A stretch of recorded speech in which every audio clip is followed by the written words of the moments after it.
તો પશુપાલક મિત્રો કેમ છો? તો ઘણા મિત્રોનો પ્રશ્ન હતો કે અમારે ભેંસો તો લડાઈ છે તબેલામાં કેવી રીતે બોધવી.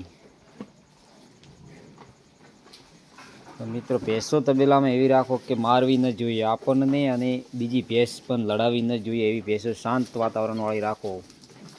જો અમારા તબેલાની અંદર તમને જોવા મળશે ભેંસ જાફરાબાદી અને બની, પણ કોઈ પ્રકારનું ડિસ્ટર્બ કરે નહીં. તેની જાતે ખોરાક ખાઈ અને જાતે તે એની જગ્યા પર બેસી જાય છે. લડાવવાનો પ્રશ્ન રહેતો નથી. જો દરેક તમને બતાવીશું ભેંસો તો ખરી, પણ પાડીઓ પણ બતાવીશું તમને કે લડાવવાનો પ્રશ્ન ન રહે. જો આ પાડીઓ પણ કેવી ઊભી છે શાંત વાતાવરણમાં, કોઈ પણ પ્રકારનું લડાવવાનું નહીં. તો આવી જ ભેંસો તબેલાની અંદર રાખો, પાડીઓ રાખો, જેથી કરીને કોઈ પણ પ્રકારનો શેંગડા ફસાવે ને એવી પ્રશ્ન બનતા નથી, અને લડાવવાના પ્રશ્ન બિલકુલ બનતા જ નથી.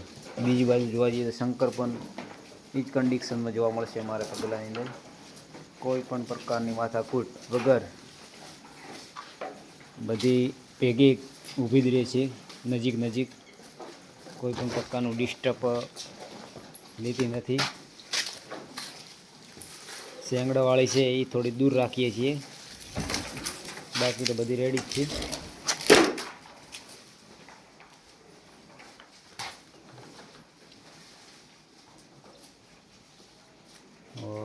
નાની શંકર ઢુકડીઓ પણ ભેગી જ રાખીએ છીએ. નજીક ખોટા નાખેલા છે. એક ટપની અંદર બે ઊભા રહે એ રીતનું સેટિંગ કરેલું છે.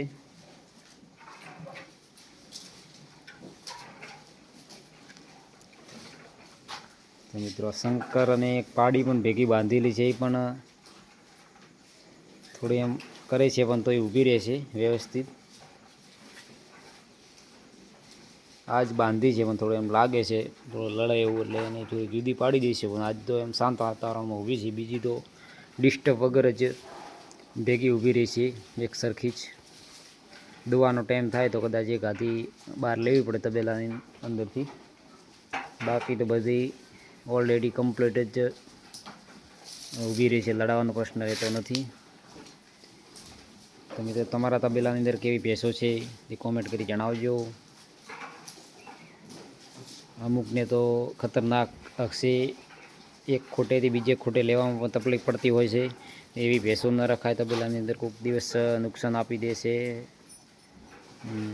માનવને, અથવા એક બીજી ભેંસ શીંગડું ગાડી નાખે તો આપણે 50-60 હજારની અથવા લાખની ભેંસ હોય એ સીધા 20-30 હજાર તૂટી જતા હોય છે. એટલે એ ભેંસનું આખું કન્ડિશન તૂટી જાય, એના લીધે ભાવ આવતા નથી. જેથી કરીને માર્કણા ઢોરા રાખવા નહીં તબેલાની અંદર, એવી દરેક ખેડૂત મિત્રોને અને તબેલા મિત્રોને, તબેલામાં કામ કરતા મિત્રોને વિનંતી.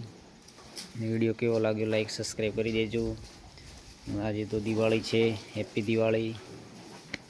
જય શ્રી કૃષ્ણ, જય માતાજી.